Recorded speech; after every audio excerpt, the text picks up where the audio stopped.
네, 안녕하세요. 임성재입니다.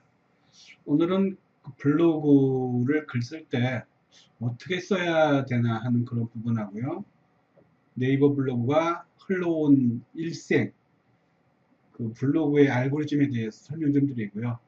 마지막으로 요새 한참 헷갈리고 있는 C랭크에 대한 세 가지 요소로 수업을 이끌어 가겠습니다. 블로그 쓰실 때 가장 중요한 거는 좋은 글을 쓰는 게 가장 중요할 겁니다. 근데 그 조물이라는 게 말이 쉽지 되게 어려운 부분들이 있죠.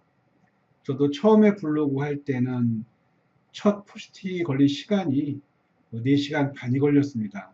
그래서 야, 이렇게 해서 뭐 블로그 써야 되나 되게 생각 많이 했었는데 그렇게 쓰다 보니까 글 쓰는 시간이 뭐 2시간으로 줄어들고 1시간 줄어들고 이런 식으로 차차 줄어들더라고요.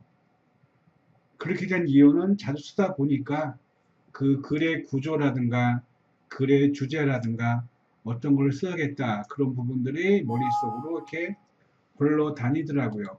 예, 그래서 지금은 뭐 블로그 쓸 때 1시간 이내면은 어떠한 글이라도 잘 쓸 수가 있는데 처음 하는 분들은 생각보다 어려우실 겁니다. 예, 오늘 수업 잘 들어보시고 그대로 하시면은요 블로그 통해서도 브랜딩과 매출이 분명히 일어나지 않을까 생각을 합니다.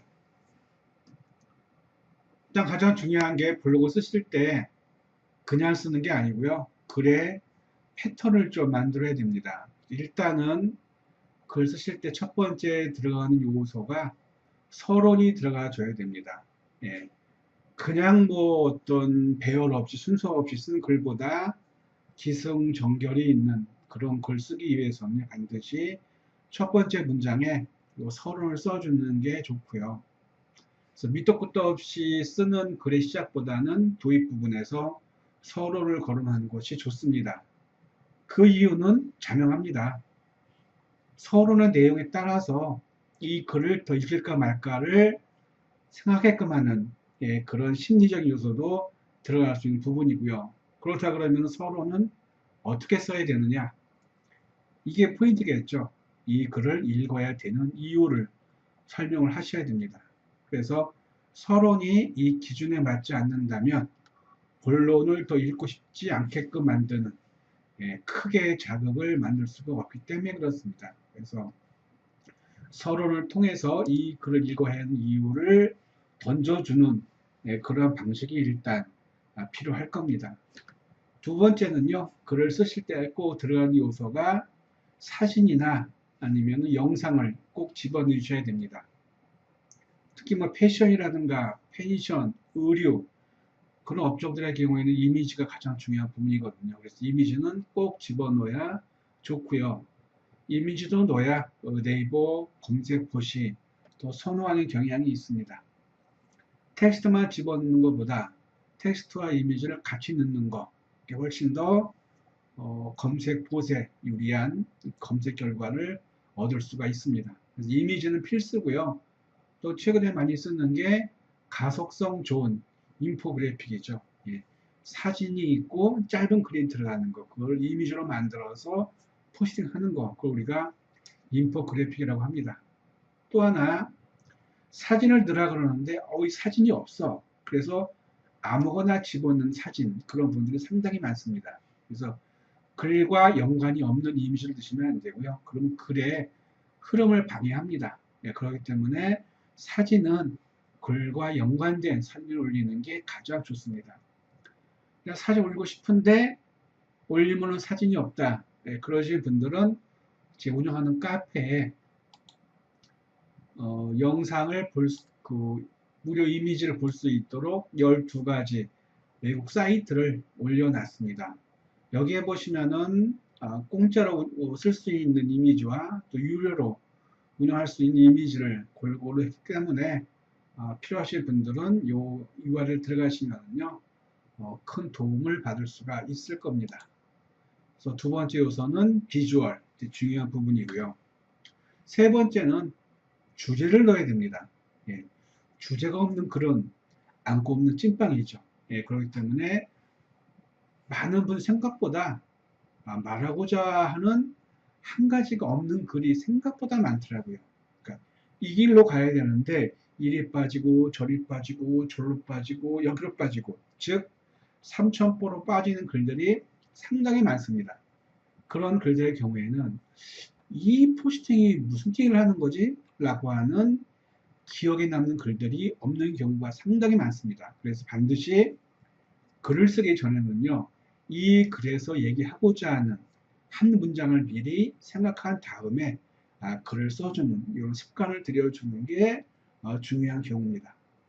블로그를 처음 하시면 시간도 많이 걸리고 뭘 쓸까 그런 것들이 어려운 부분들인데, 습관을 들이다 보면은요 아주 자연스럽게 글의 주제로 생각이 나시지 않을까, 제 경험상 그렇게 되더라고요.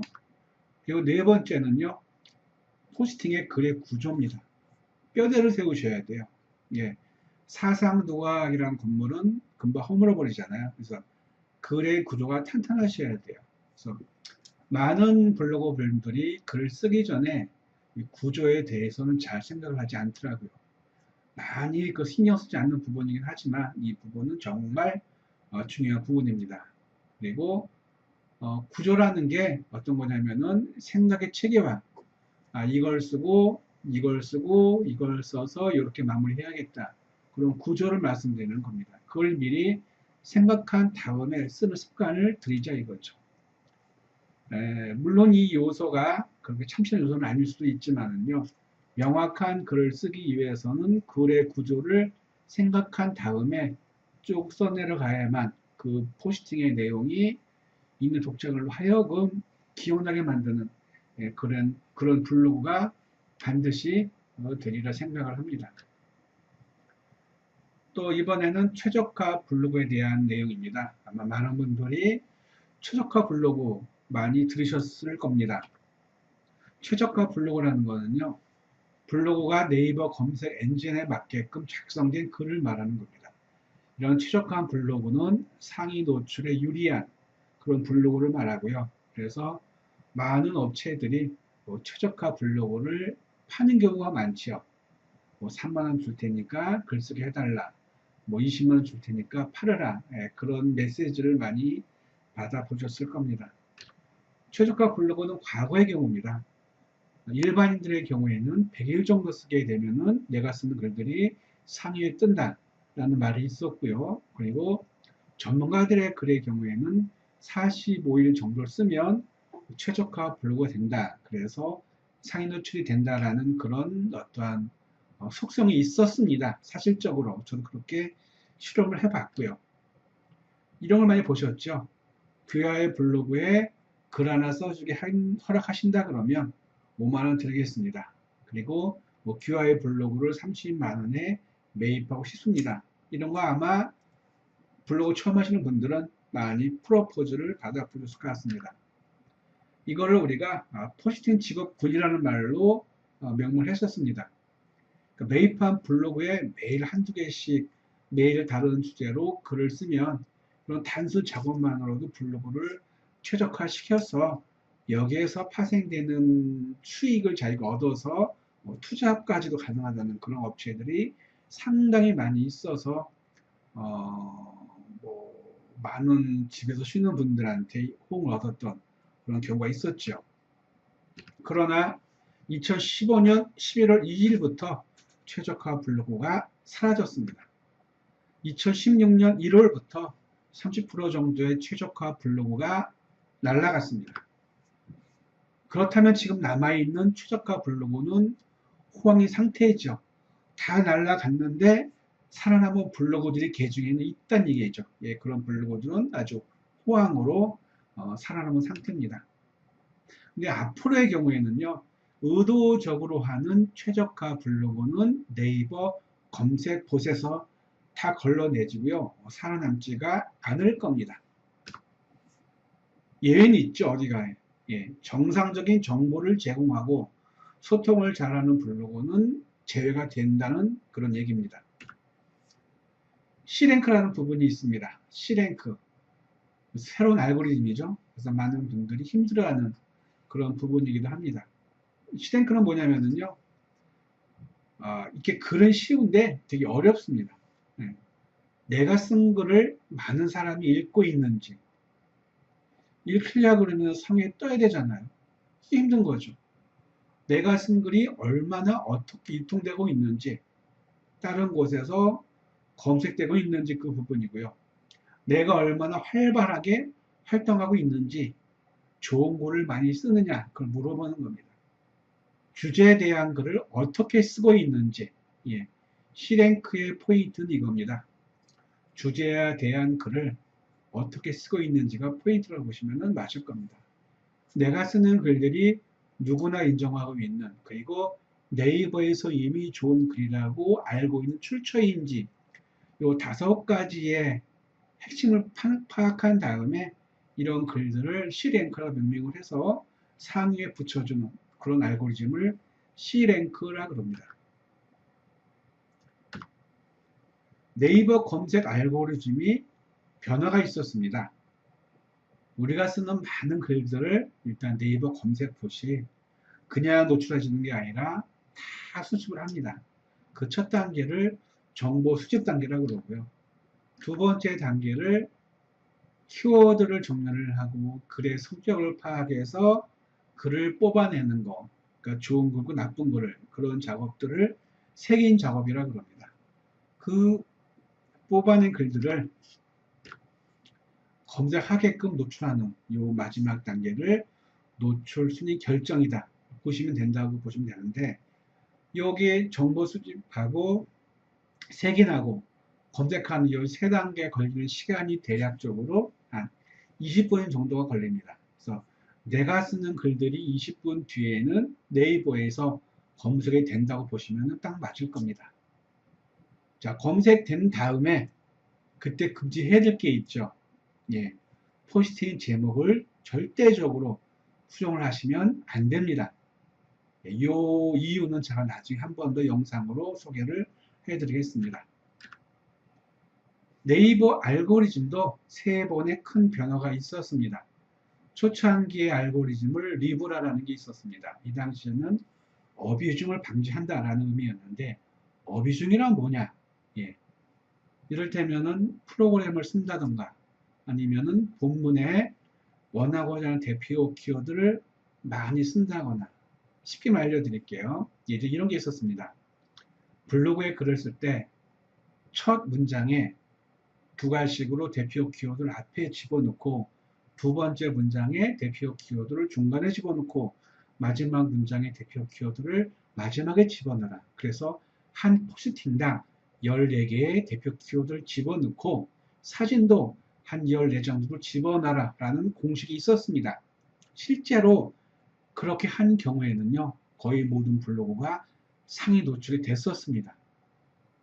이런 것들을 우리가 방지하기 위해서 쓴 네이버 정책이 이제 리브라 알고리즘이라는 정책을 한 거죠. 이거를 적용시킨 이후에는 아까 말씀드렸던 일정한 패턴, 그런 패턴의 글들을 제외시키는 그런 알고리즘을 리브라 정책이라고 명명을 했습니다. 그리고 뭐 그런 게 있었죠. 아주 작은 글씨로 대표 키워드를 수십 개 적어 놓는 거예요. 근데 그 글씨를 하얗게 집어넣는 거죠. 그러니까 보는 사람들의 눈에는 그 하얀 글씨가 안 보이잖아요. 근데 그 안에는 아주 많은 필요한 키워드를 다 적어두는 거죠. 즉 유저들의 눈에는 보이지 않지요. 근데 네이버 검색 엔진은 알죠. 모든 것들이 다 HTML 이루어져 있거든요. 그 HTML은 다 보이거든요. 그렇기 때문에 리브라 알고리즘을 위해서 어뷰징을 방지해주는 정책이 있었습니다. 그 두 번째 정책이 바로 소나 알고리즘, 즉 원본 우대입니다. 소나라는 건 뭐냐면은 해양 수주 탐지기라고 합니다. 해양에서 수중 탐지하는 기계, 그거를 이 네이버가 사용했더라고요. 원본 우대 뭐냐면은 내가 이 글의 원작자인데 나와 비슷한 글을 쓴 사람이 글이 나보다 상위에 있어.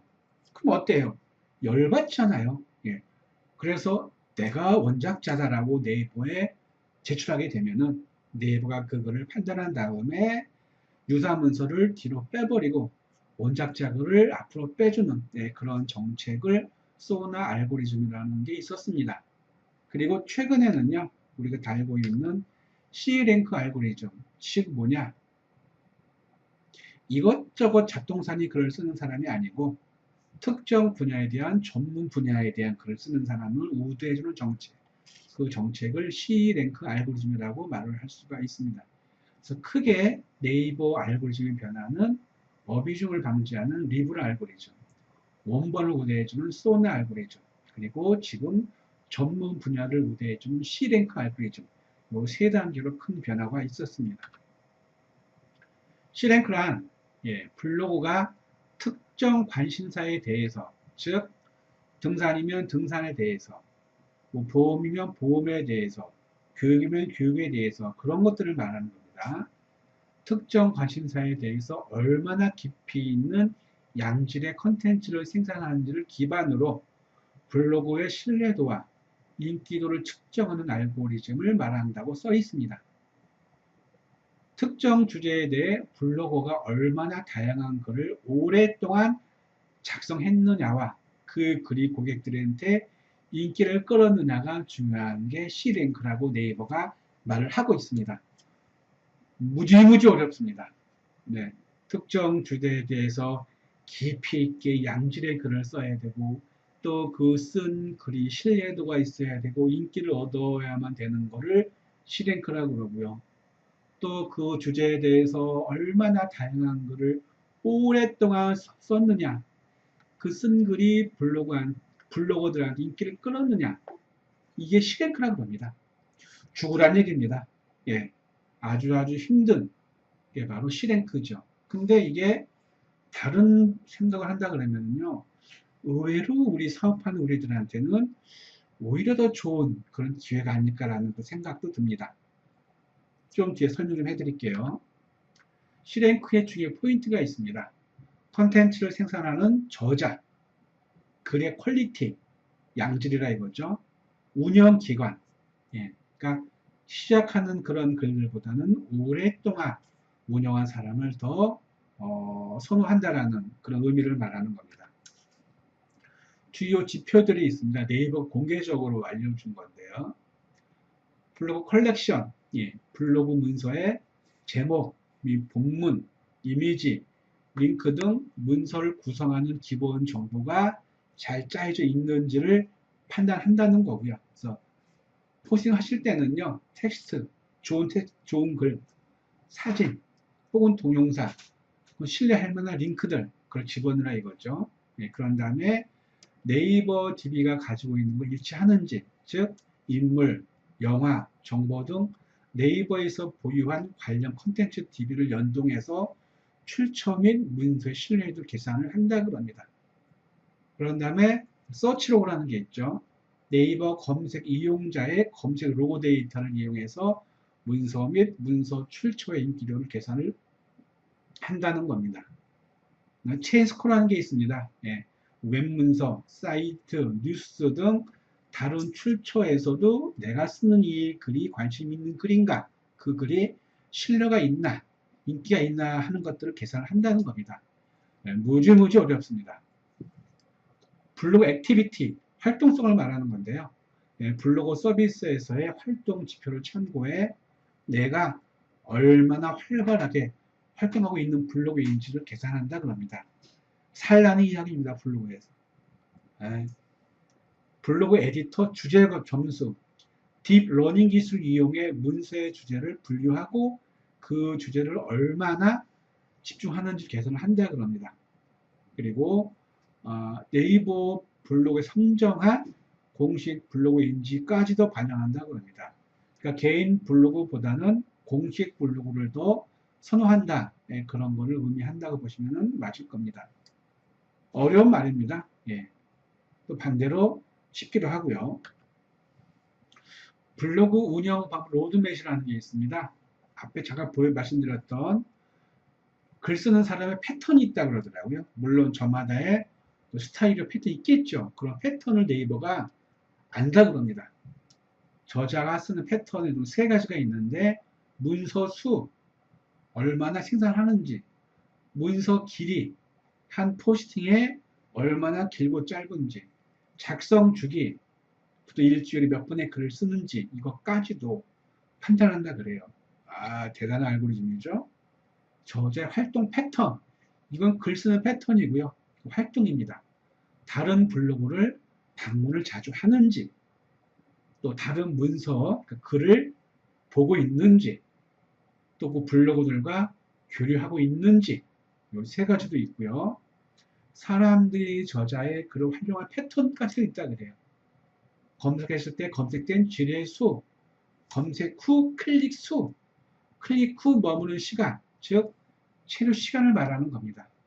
이 패턴 세 가지가 있고요.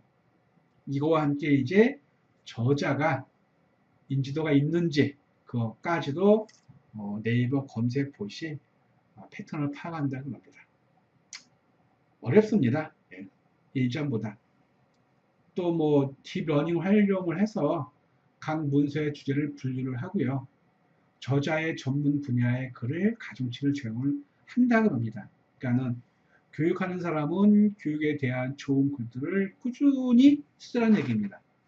내가 담배를 파는 사람이다. 그러면은 담배에 대한 여러 가지 글들을 쓰자 이거죠. 담배를 파는 글만이 아니고 우리나라에서 60년대 담배와 미국의 60년대 담배가 있다 그러면 비교 분석하는 것. 그것도 예를 들어서 요새 한창 유행인 퀸 영화 프레디 머큐리는 어떤 담배를 많이 폈는지 그 담배와 비슷한 게 지금 우리 담배 가게에서 팔고 있는지 이런 글들, 정리 글들을 써주는 게 좋겠죠. 그리고 저자의 주제 전문성도 판단한다고 합니다. 특정 주제에 대해 오랫동안 지속적으로 많은 글을 썼을 경우를 판단한다 그래요. 뭐냐면요, 시랭크라는 거는요, 특정 주제의 글을 얼마나 깊이 있게, 얼마나 오랫동안 써왔는지를 판단하고 그 글을 읽는 사람들이 좋아하는가, 그런 거라 그럽니다. 어렵죠? 젠장할. 아까 말씀드렸던 부분입니다. 저자의 글 쓰는 패턴. 기본적으로 블로그를 운영하는 블로거는 글을 잘 써야 된대요. 글을 자주 써야 된대요. 바빠 죽겠는데.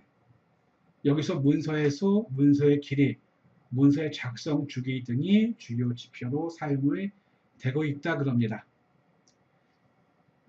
쉽게 풀어볼게요. 여러분들이 하고 있는 일을 여러분들이 제일 전문가고 제일 잘 알고 있잖아요. 그런 글들을 쓰시면 됩니다. 자주, 오래. 쉽죠? 예. 죄송합니다. 2005년에 상위에 발행된 5,000개의 문서를 분석했더니 이런 글이 나온다 그러더라고요. 네이버가 밝힌 내용입니다. 이미지 중시하는 블로그는 우리가 알고 있는 패션, 여행 그런 거겠죠. 이미지 중시의 블로그는 글자 수가 4,000자 내외, 이미지 개수가 20개 내외, 그리고 한 이미지당 글자 수가 200자 내외가 상위에 떴다고 합니다. 그리고 의료와 웨딩 등 이미지와 정보가 필요한 컨텐츠의 경우에는 글자 수가 2,000자 내외, 이미지 개수는 6개, 7개 사이에, 이미지당 글자 수는 200자에서 300자 사이가 좋았다고 합니다. 교육, 금융 등 정보 중시의 컨텐츠는 저 같은 사람들이죠. 글자 수가 2,000자 내외, 이미지 개수는 3개에서 5개 사이에, 이미지당 글자 수는 300자 이상, 이런 글들의 경우에 2015년에 상위에 떴다라고 네이버가 공식적으로 발표를 했습니다. 근데 생각해 보니까 지금도요, 요 정도의 범위가 맞는 경우가 상당히 많이 있다고 한번 실험해 보시기 바랍니다. C랭크 예시를 좀 보여드릴게요. 같은 김치라는 키워드입니다. 이거가 있는데 이거는 C랭크 적용 전, 이건 적용 후입니다. 왼편 거는요, 김치 했을 때 첫 번째 뜬 게 중국산 김치에서 대장균이 검출되었다고 하네요. 적용 후입니다. 김장 김치 담그는 나만의 비법 공개라는 게 상위에 뜬 경우입니다. 이게 뭐냐면요. 이 글이 좋다 그러더라도요. 좋다 그러더라도 이 글이 뭐 예를 들어서 뭐 5월달, 6월달, 10월달 그런 때보다는요. 김치 담그는 그 시기가 우리 보통 11월, 12월 되죠. 이때 쓰는 글이 더 상위에 뜬다고 보시면 맞을 겁니다. 즉, 내가 쓰는 이 글이 지금의 시의성에 따라서 관련이 있나 없나 그거를 판단해서 상위에 뜨는 알고리즘 정치 중에 하나가 바로 C랭크라 그럽니다. 즉 뭐냐면요. 김장 김치 담그는 나만의 비법 공개 그리고 시장에서 장 보느라 힘들었던 하루 TT 이 두 가지는 뭐냐면요. 시의성이 아니라 시의성에 따르는 관련성이 아니라요. 이거는 실시간에 가까운 순서를 말하는 겁니다. 즉 뭐냐 내가 체험한 뭐가 실시간에 가깝나 그런 것들을 말씀드리는 것들이죠. 그래서 내가 오늘 혹은 어제 직접적으로 체험했었던 그런 글들도 우선적으로 상위 뜨게 해주는 그런 부분을 우리가 실시간에 가까운 순서 이것도 C랭크 알고리즘 안에 포함이 됩니다. 또 하나 알려드릴게요. 적용 전, 적용 후입니다. 산후 다이어트 적용 전, 산후 다이어트 우선 이것부터 그리고 산후 다이어트 한약으로 몸매 관리 적용 전은요. 여기 누가 썼나 봐볼게요. 한의원이죠. 업체가 쓴 겁니다. 업체가 쓴 글들이 그전에는 노출 상에 떴었는데 후 봐볼게요. 엄마를 위한 산후 다이어트 성공 노하우 어떤 차이가 보이십니까? 예, 업체가 홍보하는 글이고요. 이거는 체험자가 체험한 경우입니다. 즉 뭐냐면은요. 일방적인 홍보 글은 과거의 경우고요. 산후 다이어트를 검색한 그러니까 필요한 사람들이 더 선호하는 그런 글들의 경우가 체험이라고 합니다. 그래서 C랭크 적용 전과 적용 후는 차이가 좀 분명히 있다라고 보시면 맞을 겁니다. 그러니까 업체 홍보 글보다 체험한 사람들의 글이 더 검색이 잘 된다. 그게 바로 C랭크에 속한다고 보시면 딱 맞습니다. 예시입니다. 컨텍스트, 맥락, 컨텐츠, 내용, 체인, 연결된 거죠. 어떻게 들어왔나. 이 세 가지를 포함해서 출처의 신뢰도와 인기도를 따지는 이걸 크리에이터라고 합니다. 요거에 의해서 C랭크 알고리즘 적용이 된다고 합니다. C랭크라는 건 이겁니다. 컨텍스트, 컨텐츠, 체인, 합한 거가 C고요. 랭크는 순위니까요. 그래서 C랭크의 주요 지표들은 저자의 글 쓰는 패턴, 내 블로그에서 다루는 주제를 결정하고 나면 아까 앞에 보여드렸던 표를 참고해 구성하면 좋지 않을까라고 개인적으로 생각을 합니다. 다만 또 모든 게 그렇듯이 위의 표는 절대적인 수치가 아니라 그냥 참고 자료로 생각하면 좀 편하지 않을까 싶은데 해보세요. 맞을 겁니다. 그리고 글 쓰는 패턴 블로그의 글의 작성 주기에 대해서는 네이버가 정확하게 말을 안 해줍니다. 다만 일주일에 두세 개 정도를 쓰는 게 적당하지 않을까. 그래야만 글의 깊이도 좀 깊어지고 퀄리티 있는 글이 나오지 않을까 싶어요. 매일 글 쓰면은요. 정보에 대한 정확성이나 치밀한 게 좀 떨어지죠. 잘 쓰다 보니까. 그래서 매일 포스팅을 하기 위해서 주제와 관련 없는 글을 쓴다 그러면 오히려 C랭크 점수를 깎아먹어요.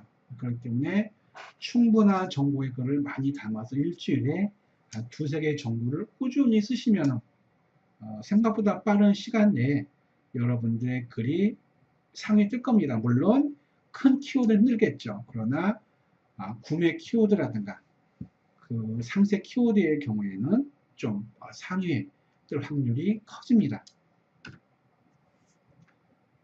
저자 활동 패턴입니다. 다른 블로그에 방문하셔야 돼요. 소통이라 이거죠. 방문하셔서 글 좀 보세요. 공감 눌러주시고 댓글도 달아주시고 댓글을 달아줘야 나한테 방문하죠. 방문해야 내가 뭐하는 사람인지 알 거 아닙니까? 이걸 안 해요 사람들이. 답답합니다. 즉 저자가 글을 쓰는 것뿐만이 아니라 다른 블로그에 방문해서 댓글, 공유, 뭐 서로 이웃 추가 활동들을 적극적으로 하셔야 돼요. 그럼 가중치를 준다 그럽니다. 또한 여러분들 체험단 운영하실 때 방 숫자보다는요 이걸 보셔야 돼요. 그 글에 소통이 있나 없나. 모든 글마다 댓글이 많은 글들이 있습니다. 예, 그런 사람들의 블로그를 체험단 운영하셔야 돼요. 그래야 구매가 이루어집니다. 근데 기업 블로그의 경우에는 생각보다 소통하기 되게 좀 쉽지 않을 겁니다. 그렇더라 그래도 기업 블로그에 글이 좋다 그러면은요, 이것도 뭐 불가능하지는 않을 겁니다. 활동 패턴입니다. 검색된 질의 수, 검색 후 클릭 수, 클릭 후 머무른 시간, 즉 체류 시간이죠. 이걸 측정해서 가산점을 준다 그럽니다. 여러분 체류 시간 되게 중요한 부분입니다. A글을 보러 들어왔는데 20초만 보고 나가는 글이 있고요. A글을 보러 들어왔는데 1분을 보는 글이 있습니다. 그럼 네이버 알고리즘이 점수를 더 주는 게 후지의 경우라 이거죠. 또 1분 동안 글을 봤는데 또 내 블로그에 있는 다른 글을 보러 들어가. 그럼 또 점수가 올라갑니다. 왜냐? 체류 시간이 길어지기 때문에 그렇습니다. 체류 시간이 길어지려 그러면 텍스트의 내용도 좋아야 되고 사진의 퀄리티도 좋아야 되고 더 좋게 하기 위해서는 영상 집어넣으세요. 그럼 보는 시간이 길어지잖아요. 어때요? 체류 시간이 길어지잖아요. 점수가 올라간다는 의미입니다. 아셨죠? 네. 이 부분은 어떤 키워드를 사용해서 고객을 유입시켰는지, 이렇게 유입된 고객이 내 블로그에 와서 얼마나 머물렀는지, 그리고 댓글 공유 등의 활동을 했는지를 측정한다 그래요. 예, 내 글을 보러 들어온 사람들에 의해서 내 포스팅에 댓글과 뭐 공유, 좋아요도 많이 있게끔 만드는 게 중요할 겁니다. 간단하게 말해서 어렵습니다. 저자의 글이 얼마나 좋은 글인지를 측정하는 그런 부분을 우리가 C랭크에서 저자의 활동 패턴이라고 말합니다. 이 부분 여러분들 글 쓰실 때 보셨던 그런 부분들이죠. 주제를 정하시라는 얘기입니다. 네, 주제를 정하시고 반드시 카테고리를 맞추시고 뭐 엔터테인먼트 예술 쪽, 생활더욱 쇼핑 쪽, 취미 여가 여행 쪽, 지식 동향 쪽. 참고로 제가 쓰는 부분은 지식 동향의 교육 학문 쪽입니다. 맛집 하는 분들은 요리 레시피 같은 거 혹은 맛집이라든가, 특정한 그냥 주제 없이 쓰는 분들은 일상생활 같은 거, 뭐 육아 쇼핑몰, 뭐 결혼 쪽이면은 이쪽 반드시 주제를 잘 정하신 다음에 쓰는 게 좋습니다. 그 다음에 이제 저자의 전문성입니다. 이 블로그의 주제들이 지속적으로 축적이 되게 되면은요, 네이버가 판단을 해요. 이 블로그는 오랫동안 지속적으로 특정 주제에 대해 많은 글을 썼구나. 참 모범생이야 라고 네이버 인정을 해줍니다. 즉, 그 주제에 대해서 전문성 점수를 많이 받게 돼요. 학교에서 공부 못하는 애는 버려버리고 우등생만 이뻐하는 그런 겁니다. 예. 특정 주제에 부합한 키워드들을 활용해서 방문자가 좋아하는 콘텐츠를 오랫동안 작성하는 좋은 글로 네이버가 인지를 한다는 의미입니다. 여기서 방문자가 좋아하는 콘텐츠는 뭐냐? 체류 시간이 길고 남들이 많이 쉐어를 하고 또 찾아오고 하는 그런 글들을 말합니다. 어렵다. 그죠? 네. 그리고 또 하나, C랭크라는 게 있는, 그걸 판단하는 게 또 있다 그래요. 그 판단하는 또 정책을 DIY라고 합니다. Deep Intent Analysis. 예. 표현 약자입니다. 즉, 글이 담고 있는 내용을 분석을 한대요. 이 글이 어떤 정보, 어떤 의견, 그리고 경험을 담고 있는지를 파악을 한대요. 읽어드릴게요. 사용자가 선호하는 문서를 잘 살펴보면 사용자들은 이런 표현, 이런 패턴, 굉장히 선호하는구나 하는 것을 알 수가 있대요. 우리들은 모르는데 네이버 검색 봇이 사용자들의 패턴을 안다고 합니다. 즉 검색자들이 좋아하는 표현, 패턴까지도 파악이 가능하다 그래요. 보는 사람의 마음이 들킨 겁니다. 그래서 유명 블로그가 유리한 시랭크만이 아니라, 예, 이게 중요한 겁니다. 그러니까 방문자가 많은 글이 아니더라도 또 최신 쓴 지 얼마 안 되신 분들이라 그러더라도, 그러니까 예를 들어서 한두 달 블로그라 그러더라도요, 좋은 포스팅이라면 DIY가 높아져서 상위 노출이 가능해진 그런 정책을 DIY라고 합니다. 그럼 더 읽어드릴게요. Deep Intent Analysis라고 합니다. 즉, 첫 번째가 블로그 문서가 포함하고 있는 정보를 탐색하고 이해하는 것. 이걸 DIY네요. 예, 틀렸네요. 그것도 Y네요. 수정했습니다. 그리고 좋은 출처의 맥락에 맞는 문서를 올려주는 걸 C랭크라고 합니다. 이 두 가지 기능을 강화해서 C랭크라는 알고리즘 탄생된 게 지금의 네이버 알고리즘인 C랭크 알고리즘이다라고 이해하시면 딱 맞을 겁니다. 즉, 정리해 드릴게요. 글 쓰실 때 기승전결 구조를 만드시고요. 포스팅 하실 때 사진, 글, 동영상 지도를 항상 넣어주시고요. 링크 하실 때요, 한 가지 쪽으로 몰리게 하시면 안 돼요. 10개의 글을 썼다 그러면 링크 10개를 한 가지 주조로 하지 말라는 얘기죠. 그걸 네이버 싫어합니다. 각 포스팅마다 링크 하실 때요, 다른 데다 하시라는 이거죠. 네. 링크는 특정한 URL을 걸지 않고 다양한 걸어주면 좋습니다. 그리고 글 쓰실 때 가급적 자신의 분야를 80% 정도 쓰시고요. 나머지는 일상에 쓰는 것도 괜찮습니다. 주의할 게 있습니다. 뭐 맛집, 영화, 책 이런 일상 포스팅이 많으면 전문성이 떨어집니다. 시대 앞에서 어떻게 돼요? 밀려요. 아까 앞에 말씀드린 대로 하셔야 됩니다. 특정 주제에 대해서 독자들이 오래 볼 수 있는 다양한 정보를 올려서 체류 시간을 늘려주셔야 돼요. 해상도가 좋은 사진, 그리고 의미 있는 동영상, 예, 그런 것들 말하는 거죠. 본문은 물론 마찬가지입니다. 본문의 대표 키워드를요, 너무 많이 넣지 마세요. 과거랑 다릅니다. 서치해 봤는데 5회 내외가 가장 적당합니다. 대표 키워드의 언급자 숫자를요. 사진의 해상도와 퀄리티도 체류 시간의 차이를 나타나게 해줍니다. 그러니까 좋은 사진을 집어넣으라 이거죠. 또 C랭크에서 가장 중요한 것, 자신이 체험이 가장 중요합니다. 체험한 다양한 내용을 정보와 함께 상세하게 써주는 게 좋습니다. 영상 만드실 때 혹은 글 쓰실 때 직접 제작한 UGC, 유저 제너레이트 컨텐츠 가중치가 높습니다. 또 이익과 소통을 꾸준히 하셔야 돼요. 이거 많이 안 하시죠? 제일 중요한 건 한 가지 주제의 글을 전문적인 글을 지속적으로 쓰는 것이 C랭크의 핵심이다라고 보시면 딱 맞을 겁니다. 뒤에도 있나요? 예, 없네요. 이 시간에는 C랭크 알고리즘에 대해서 쓰는 방법을 소개해 드렸습니다. 한마디로 한 가지 주제로 그러니까 전문적인 글을 오랫동안 지속적으로 좋게 써라. 그겁니다. 어려운 게 아니고요.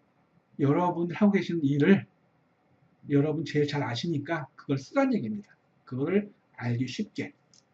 그러면 아마 오랫동안 한 시간 내에도 내가 쓰는 글들이 상위에 노출되는 그런 기쁨을 맞이할 수가 있을 겁니다.